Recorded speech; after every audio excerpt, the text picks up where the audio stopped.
Having a unique, complete sound library will make your music much more fresh and professional at the same time.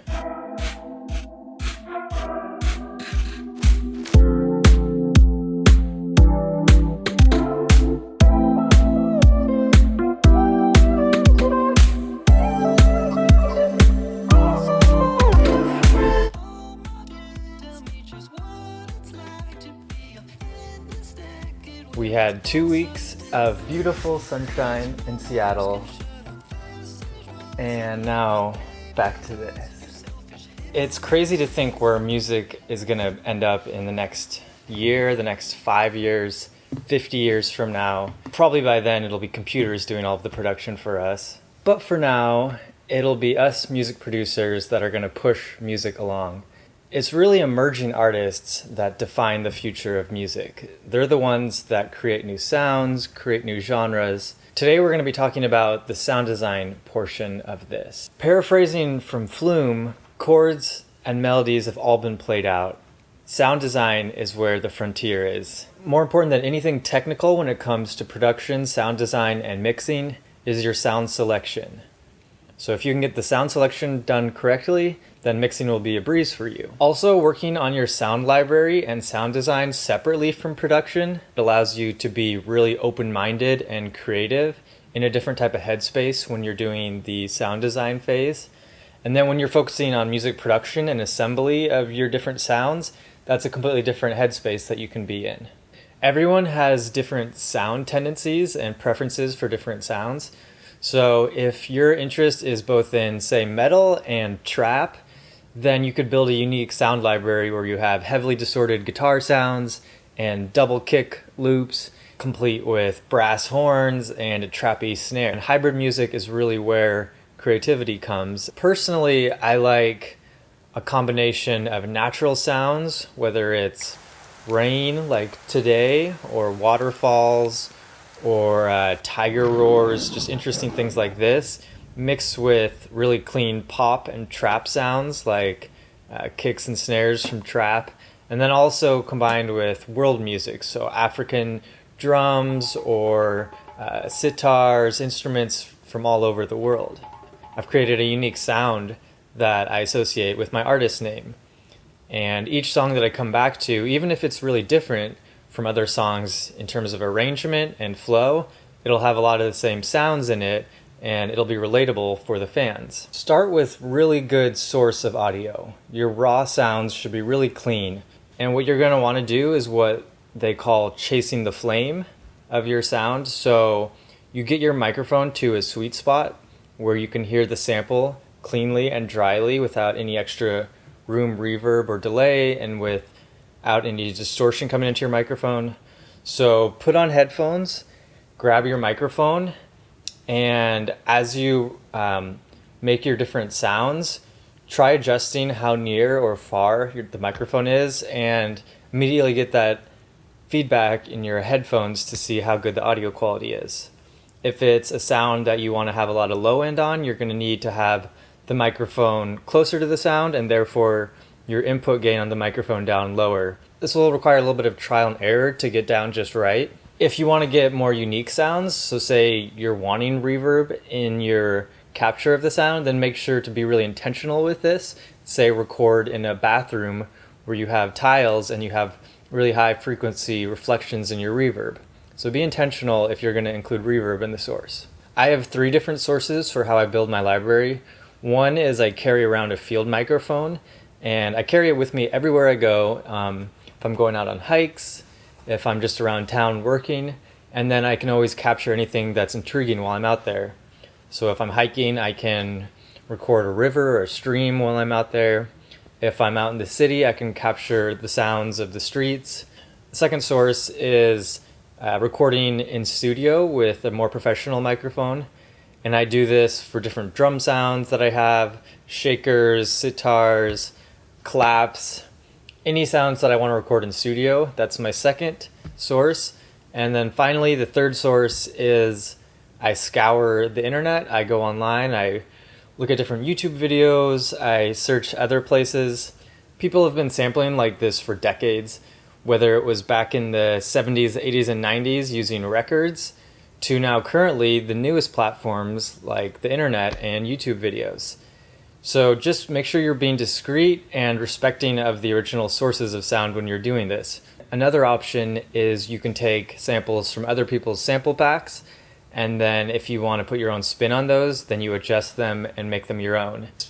If it's sample packs from bigger artists or more established sounds, say like a Z sample pack, then you may want to put your own spin on these sounds so that you're not sounding exactly like everyone else out there. If it's samples coming from smaller sources, from lesser known artists, then you can be more liberal with just taking these sounds directly into your library. Polish all your sounds using some plugins like EQ, compression, chorus, phaser, reverb, delay. I think the most important part in this process, though, is to just get down on the clip level of the sound and do gain automation and any pitching and format changes you want to do. The gain automation is probably the most important part. You can shape the envelope of the sound however you want it at this point. And then when you're doing the processing, like compression, your compressor will do its job much better. Now do a little bit of EQ of the lowest frequencies if you need to in the sound just to get out some of the noise. And then do a baseline of compression and limiting to gain match your samples so your whole library is about the same level. I think it's important to use these plugins lightly in this phase so that when you're in the production phase, you'll have more freedom. You know, if you want to do more compression, you can do that when you're actually producing the music. If compression is really integral to your sound, though, like a heavily compressed snare or something, then feel free to do that at this point. So something like a trumpet, when you hear brass in a trap mix, usually there's a lot of reverb on it. But I would still just keep the clip without reverb in your sample library. Then when you're doing the mixing phase, you can select the exact reverb that will sound good in the mix, and you can have your mix sound a lot cleaner this way. And you can get really creative. If you do want to have, say, a trumpet come out of your left ear fairly dry without reverb on it, this will be a unique twist that you can decide while you're working on your production. You haven't boxed yourself in. I'd also leave your sounds mono for the most part, unless stereo width is something essential. So for like risers and white noise, I like to kind of have them swirl around me a little bit, maybe be a little bit wide. So I'll include that in this part. But for other sounds like snares and my instruments and vocals, any of those things, I'll keep them mono for my sample library.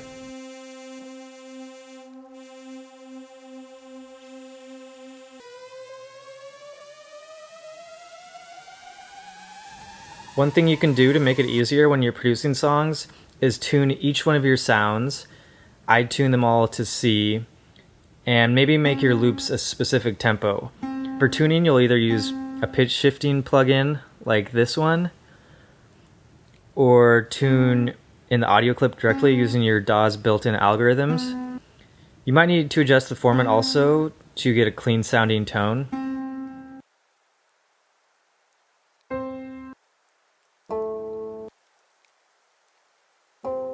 Once you have your sounds in your DAW completed and gain matched, then you can bounce them out and put them into a folder on your computer.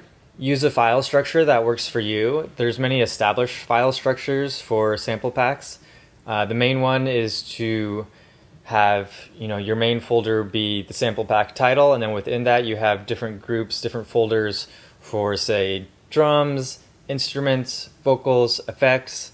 And then within each one of those groups, you have subgroups. So for drums, you can have one-shots and then loops. And then within that, you can have kicks and snares, different percussions. And then you'll want to change the file names to be accurate. Like a kick, I'll put, say, impactful kick 1. For something with a tone, like a flute, I'll say, wood flute, tone 1, _C.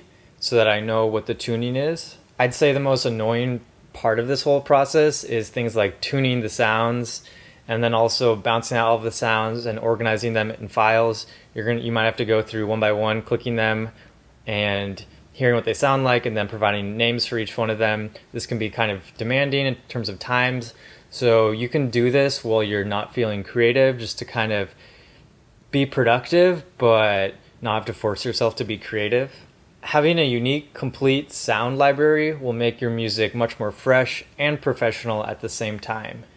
It takes a lot of time to build these sample packs, so have patience. You'll do it over years and years, but even within a few week period, you can build up a huge library. And what you can do is dedicate small periods of time throughout your week working on your sound library. So it'll break up your music production and your song creation time and get your mindset in a different state. So what I do is do, say, an hour of sample building every other night for a few weeks, and then I can kind of divide up my tasks this way. And it does take practice and repetition to get good at this. Eventually you'll have a really complete library that you can build music with. I've got my latest sample pack on my website, which I'll link below.